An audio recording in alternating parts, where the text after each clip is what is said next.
Thank you very much, Rosemary. Good morning, ladies and gentlemen, distinguished guests. It's wonderful to be here this morning. Can I begin too by acknowledging we're gathered on the lands of the Ngunnawal people and to pay my respects to elders past and present. This morning I'm very pleased to be able to launch the ACT's Community Sector Development Program. The program has 5 integrated modules: sustainability and strategic risk, governance and financial management, collaboration and strategic alliances, working with government, and tendering and procurement. And as we've heard, this period of tremendous change, this development program is not the only ACT government initiative that's going to impact on the community sector in the Territory. Many have already participated in the design work for the Human Services Blueprint. The government has also commenced a series of major reforms to community sector procurement, to contracting and to reporting. Today's seminar on sector sustainability and strategic risk is the first of a series of events on this topic over the next 18 months.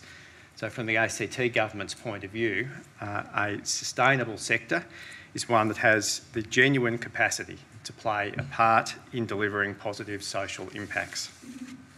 Sustainability is organisationally neutral, though. In simple terms, our community needs just enough capable organisations, not too many, not too few, and they won't be the same organisations over this extended journey.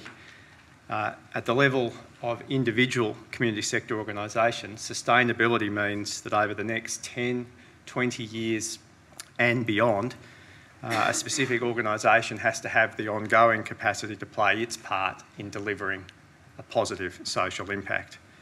Sustainable organisations within the sector will have a skills-based board, good governance, an appropriate business model, financial strength, a strong and skilled management team, and skilled and well-led workers.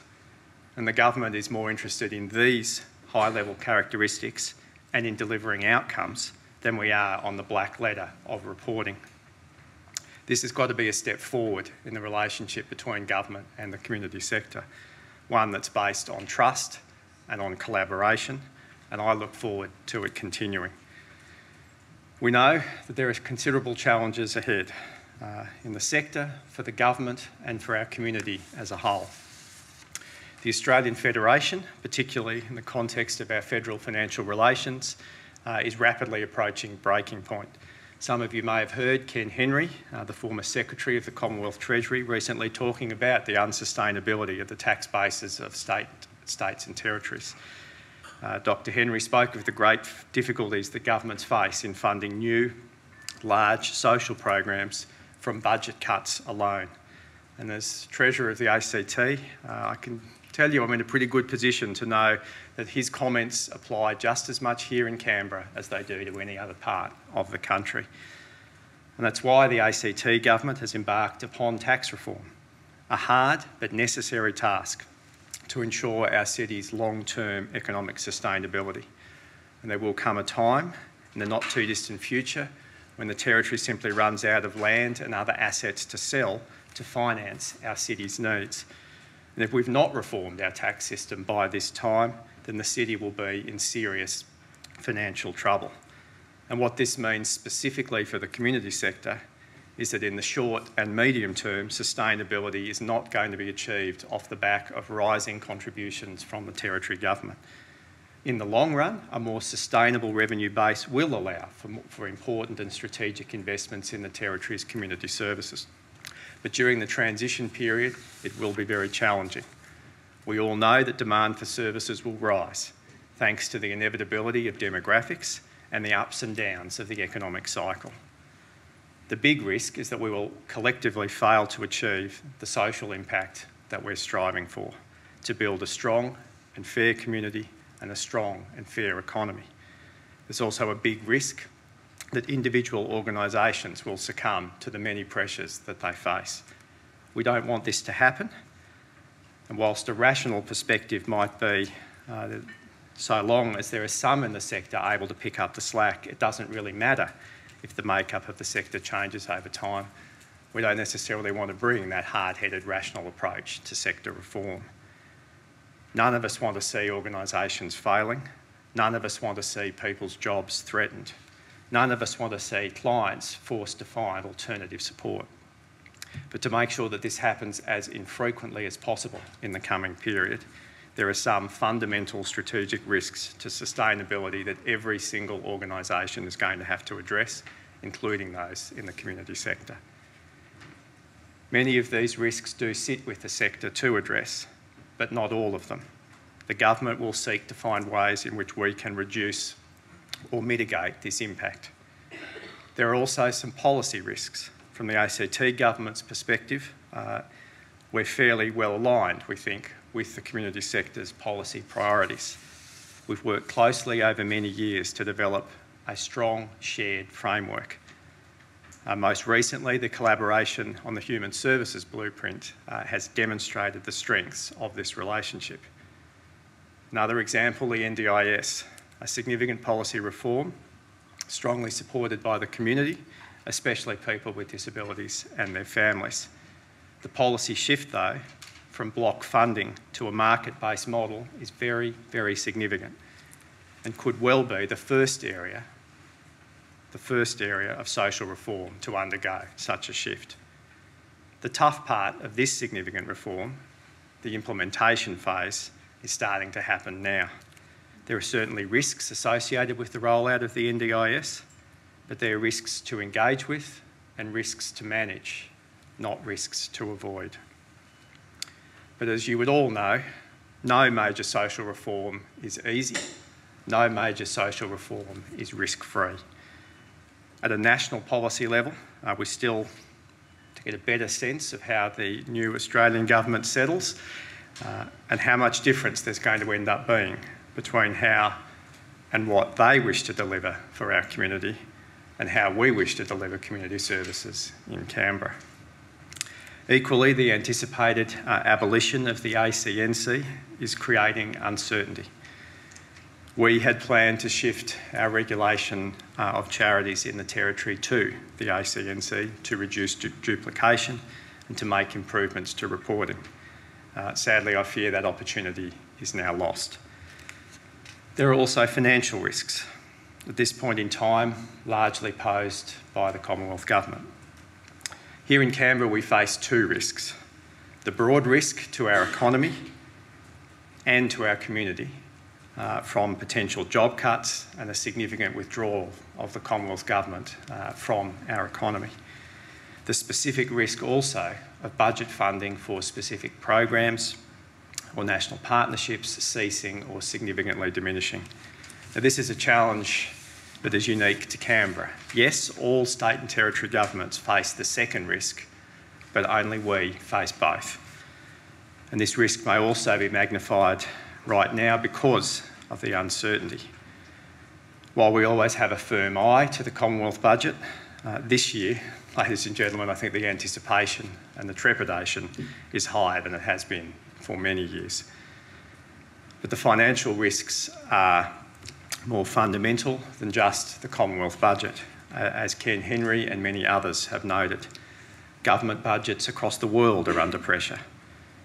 Australia actually has stood out in recent years, and in the ACT we've stood out within Australia as having fundamentally strong economies, but the challenges remain. Traditionally, governments have supported community sector entities in doing the good things they do in the community, sometimes just because they were doing good things in the community. But in these times of competing priorities for scarce resources, government owes it to taxpayers to fund for outcomes. And this is a national and an international trend. What we're doing here in the Territory is to shift our service funding agreements from a focus on delivering outputs to one that focuses on delivering outcomes. And then, ladies and gentlemen, we come to one of my favourite categories of risk: regulation. Now, let me tell you, the ability of parliaments and bureaucracies to generate useless, time-wasting regulation can be staggering. I probably don't need to convince anyone in the room of that. I think we are, in competition at times, not always, but in times, with some of the worst bureaucratic outcomes in the nation. Not necessarily in the world, but certainly in the nation. We've had our share of challenges and problems, and we need to work through those. But this government is seriously interested in reducing those burdens, not least for our own internal purposes, but also for yours. I recognise this as one of the more significant risks to your operations, and I'm actively looking at ways to reduce this. I see the government's role as being a catalyst and a resource aggregator, something that can bring together different forms of assistance to community sector organisations. Virtually all of the modules of the Sector Development Program operate on this principle, where we've aggregated the co-contribution that many of you make and turned it into what we expect to make a valuable contribution for your strategic benefit. And I hope today's session is just the beginning of this. So to summarise, the strategic risks to your sustainability are very real. I'm certain that in 5 years' time, this sector will look very different. Many of the risks we've talked about, particularly those arising from economic pressures, from demographic, societal, technological and similar changes, cannot be avoided and have to be engaged with head-on. You will only be able to manage these risks if your organisation has a clear mission, is financially strong, operationally nimble, efficient, has capable workers and is well led. By implementing the Human Services Blueprint, by focusing on outcomes, by removing unnecessary regulation and administrative clutter, and by providing targeted support through the Sector Development Program, we're determined to play our role to help this sector continue to grow in strength and in capability. We look forward to partnering with you in the future. Before I close this morning, I'd like to take the opportunity to acknowledge the valuable assistance of the Community Sector Reform Advisory Group. Many of you are in the room today. Thank you for giving your personal experience and your insights into what would be the most valuable reforms for the sector. Input also has come from consultants, sector leaders and people outside the sector. So it's no surprise that as a result we now have a flexible and an innovative development program that I'm confident can be of great value to the sector to help now and into the future. Thank you very much.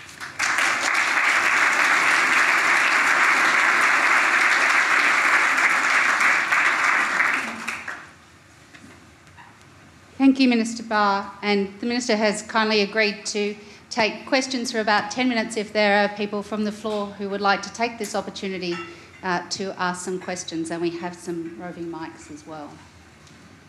We have a question back here.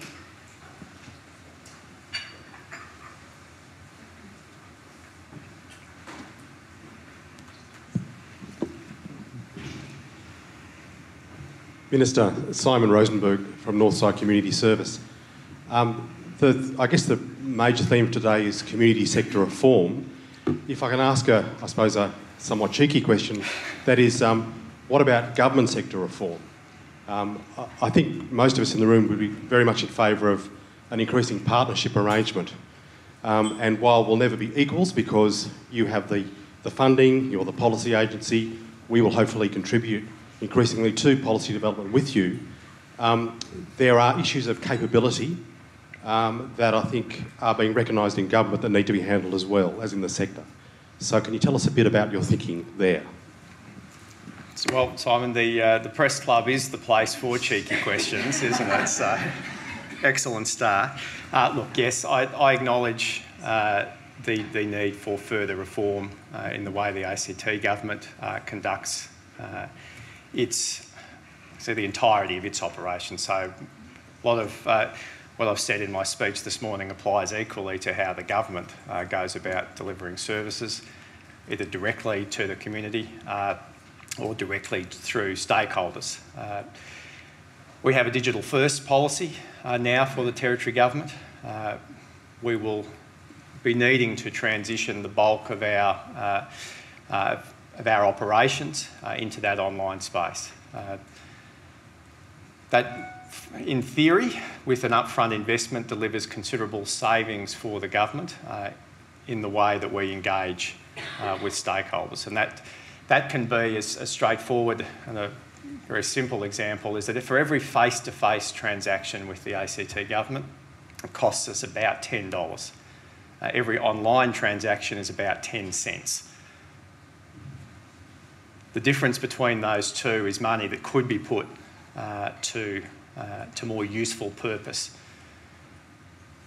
You can't go, obviously, from removal of all, you can't sort of instantly remove all face-to-face service provision, and not all areas of government lend themselves to that reform, but some areas do, and in some areas we lag well behind either other governments or other organisations that deliver similar sorts of services.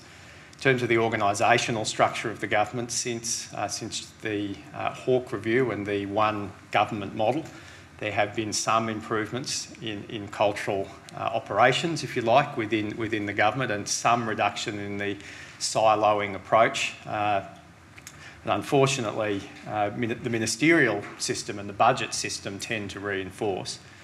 So the sort of next iteration of ACT government reform that the Chief Minister will announce in due course, not being my place this morning to make that announcement, will see a further development of that one government approach, looking to ensure that in terms of the outward focus of ACT government, that people don't have to shop around many different forums, don't have to have the conversations with health, justice, education, community services to break through on solutions to the wicked problems that we know we face.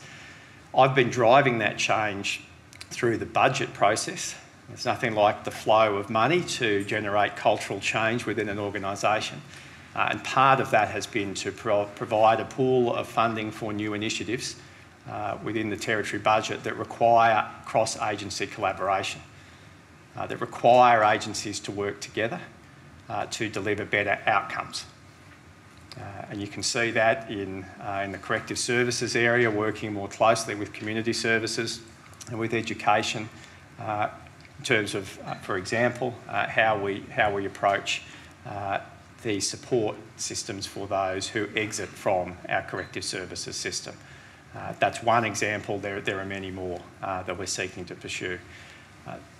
Nothing happens quickly in government, but it should happen more quickly in the ACT than elsewhere, given the smaller size of our bureaucracy. And I think with the right incentives in place, by way of a clear directive from the Cabinet that we want that sort of agency collaboration and we want some of those silos removed, that will help. There's still a fundamental challenge, though, in that there will still be ministers who have particular portfolio streams, and there will still be directorates. There's an old Churchill quote about democracy being the worst form of government except for all the rest. Westminster and the arrangements we have here are not ideal, but I don't think there's yet been a better model, but we're working on improving the one that we have in the territory. So we have time for a couple more questions. One at the back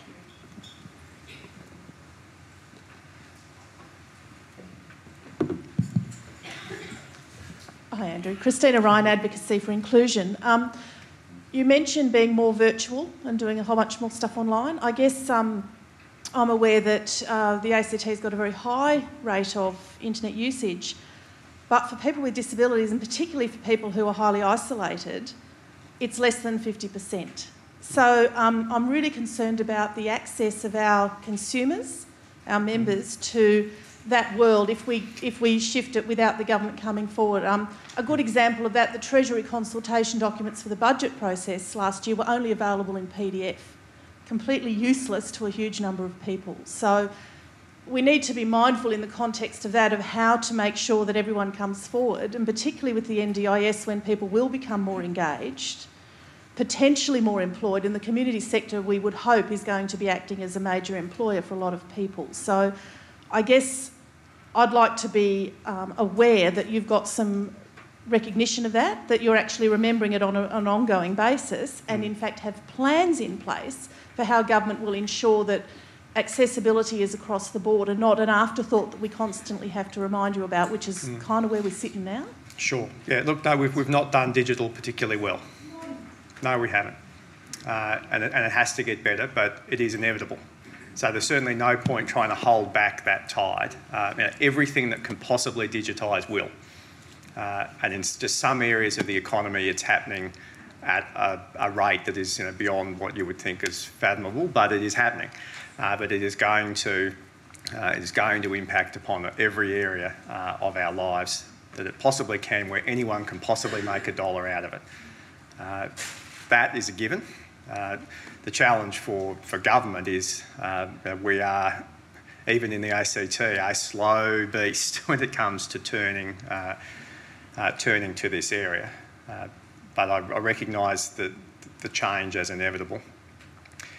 The challenge of implementation is the big one. And yes, we will probably need constant reminding of those points, because yes, it is easy to get lost in the if you like, the statistics of 92% home internet connection in the ACT. The National Broadband Network, the highest take-up in the nation, is here in the ACT in the areas where it's provided. So we have a significant element of the community who are way ahead of government. They're 5 years ahead of us. Then there's a significant part of the community that's 5 years behind. And how you bring that part of the community forward. The one thing that is good in this area, I guess, is that the economics of it are driving costs down and down and down. That the technology is improving. What you used to be able to get for a certain unit cost is now massively enhanced. And as this technology just rolls over the world, it will get cheaper and cheaper and cheaper. That's the good news in terms of its universal availability.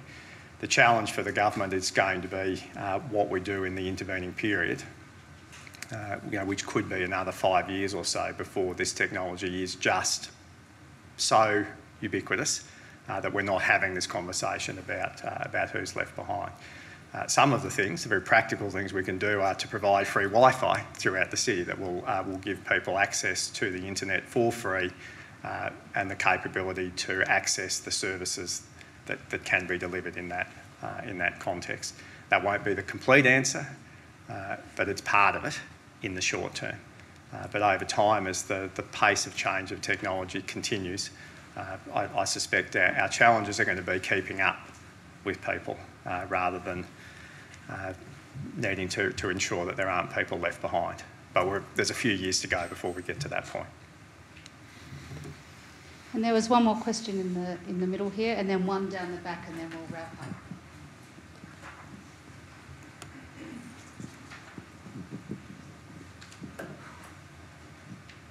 up. Thank you. Stephen Fox, National Disability Services.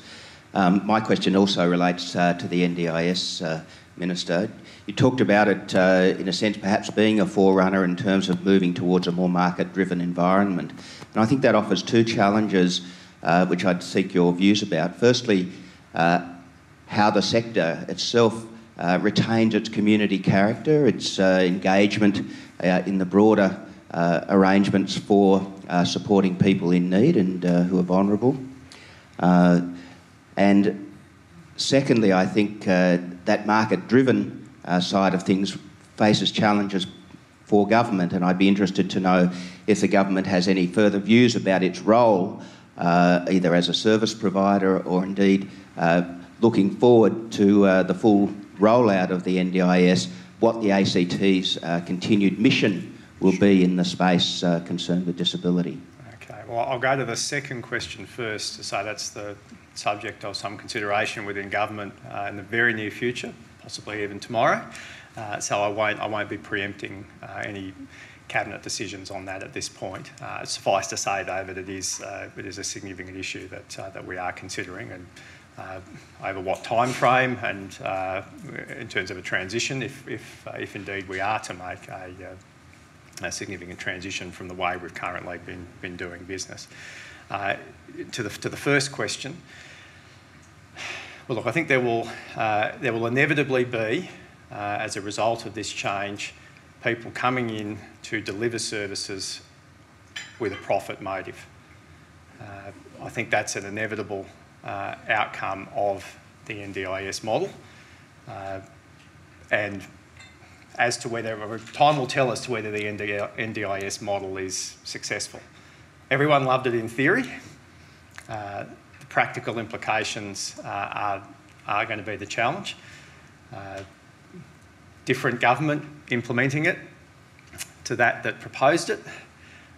Different state governments with different approaches. So I'd say even inside of 6 months, it's a very different beast to what it was when Prime Minister Gillard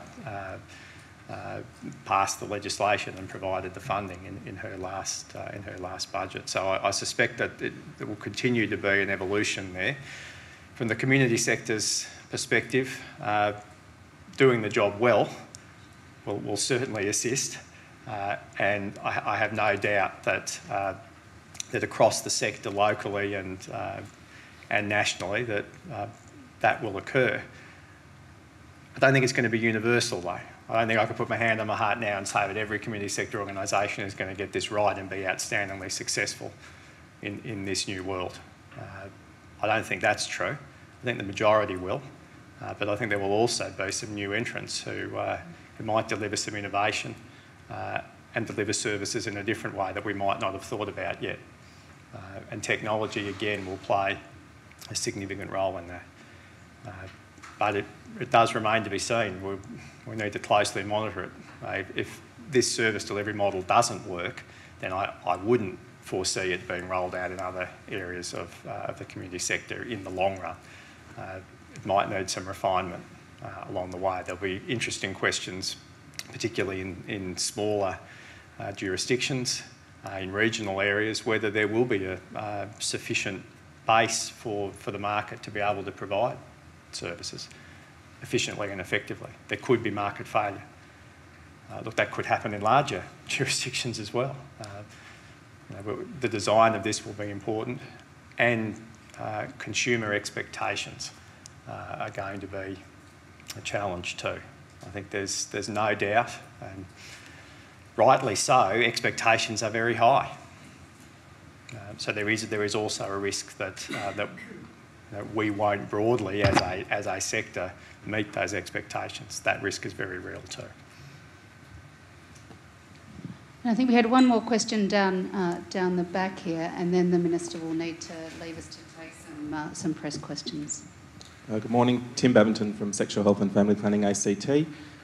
Thank you for your overview, Minister. A question in the spirit of the ones that have come around your thinking. We hear a lot about a changed world for community service organisations over the next 5 to 10 year period of time. Could you give us some of your thinking on who should be picking winners and losers in that kind of environment, and what sort of criteria should inform that? It's a very good question. It applies in so many areas of public policy. I think I can best sum it up by saying the consumer is now king, or queen, depending on your outlook. Either way, consumers are going to drive a lot of change in many areas. I think there are probably some sectors, or some elements of the community sector where the consumer or the client is not particularly empowered, and where really we take what's available or there's nothing else available. And that will probably slow change in some parts of the sector. It's probably not going to be, there is a power imbalance in some areas. Some people's voices are stronger than others. Some people have better advocates who can champion their cause for reform of service delivery or more resources going into a particular area. And that applies within the sector and across the broader realm of public policy. Take a long-run view of these things. Unless we reform our revenue bases, then everyone, no matter where you sit in society, which sector, which set of interests you're lobbying or representing, If there are fewer, more scarce resources overall, then I don't think anyone is going to end up being in a better position in 5 or 10 years' time. I am deadly serious when I say the Federation, in terms of its financial relations, is approaching breaking point. We simply cannot fund a Labor, if you like, a Labor social agenda off a Liberal tax base. You can't abolish carbon taxes, mining taxes, cut company tax, cut personal tax, and think that you can continue to run the sorts of social programs that this country does. Just cannot be done. You can't fund it off budget cuts in other areas, not unless you are going to savage health and education, which consume more than half of state and territory budgets and are growing at a rapid rate. And the observation I made about demographics is very clear. As society ages, we are consuming more and more of our available resources into the health field. Now, it's everyone's number one priority. Everyone wants more money spent on health. Every opinion poll, everywhere in the nation, in every jurisdiction, what's our community's number one priority is health, followed by education. So it's perhaps no surprise then that those two areas consume the bulk of our resources. But it can't continue as it is forever. Something has to give. Now, I think it's a bit of an indictment on the Australian political system that the smallest jurisdiction in the country is the only one engaging in any meaningful tax reform to try and do something to ensure that we have the resources to deliver the services we know our community will need. But most of you would have been in Canberra in 2012 and would have seen the campaign that was run. How are your rates? Have they all tripled in the last 12 months? But seriously, there's no magic pudding. If we want to deliver the services that I think people in this room agree the community needs, it's got to be paid for, and it can't be paid for just out of cuts in other areas of government expenditure. I hope that answers the question, Tim. So, Minister, thank you for what's been a very candid assessment of a number of the risks and challenges faced by the sector, both immediate and longer term, and the structural things that are driving that locally, as well as broader, I think, global trends that are challenging our binary notions of public and private. But also, I think, in what I heard, daring us to imagine a community sector that can be both focused on accountability for results, engaging with those risks, but perhaps going less where the money is and more driven by outcomes and able to set their strategies to do what they do best to deliver on that. Will you join me in thanking the Minister?